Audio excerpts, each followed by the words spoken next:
Bro, ఒక hacker తన IP address ని చేంజ్ చేసుకున్నట్టు మీరు మీ లొకేషన్ ని ఎక్కడికి పడితే అక్కడికి చేంజ్ చేసుకోవచ్చు ఎంటైర్ వరల్డ్ మ్యాప్ లో. జస్ట్ చేంజ్ చేసుకోవడం మాత్రమే కాదు, ఆ లొకేషన్ మీరు ఎవరికైనా షేర్ చేయొచ్చు. ఈ అప్లికేషన్ ఏదో థర్డ్ పార్టీ అప్లికేషన్ అయితే కాదు, ఈ యాప్ మనకి ప్లే స్టోర్ లోనే అవైలబుల్ గా ఉంది. ఈ యాప్ ని ప్లే స్టోర్ నుంచి అయితే డౌన్లోడ్ చేయండి. డౌన్లోడ్ చేసిన తర్వాత మీ మొబైల్ లో డెవలపర్ ఆప్షన్స్ డిజేబుల్ లో ఉంటే ఎనేబుల్ చేయమంటది. ఈ విధంగా ఎనేబుల్ చేయండి.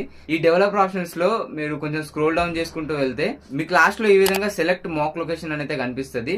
దీనిపైన ట్యాప్ చేస్తే మీరు డౌన్లోడ్ చేసిన యాప్ అయితే చూపిస్తుంది. ఈ యాప్ ని సెలెక్ట్ చేసుకోండి. సెలెక్ట్ చేసుకున్న తర్వాత మళ్ళీ ఈ యాప్ ని ఓపెన్ చేయండి. ఓపెన్ చేసిన తర్వాత ఇక్కడ మీరు మీకు నచ్చిన లొకేషన్ అయితే ప్లాట్ చేసుకోవచ్చు. ఈ విధంగా నేను ఇక్కడ ప్లాట్ చేస్తున్నా చూడండి. ప్లాట్ చేసి కింద ప్లే బటన్ లాగా కనిపిస్తుంది కదా, దీనిపైన క్లిక్ చేయండి. లొకేషన్ అనేది స్టార్ట్ అవుతుంది. ఇప్పటి నుండి మీరు వాట్సాప్ లో గానీ ఎక్కడ మీ లొకేషన్ షేర్ చేసినా మీరు ఏ లొకేషన్ అయితే ప్లాట్ చేశారో అదే లొకేషన్ అయితే వాళ్ళకి సెండ్ అవుతుంది. ఈ యాప్ లింక్ కావాలంటే మీరు కమెంట్ బాక్స్ లో లొకేషన్ అని కమెంట్ చేయండి. మీకు డైరెక్ట్ మెసేజ్ అయితే వచ్చేస్తుంది.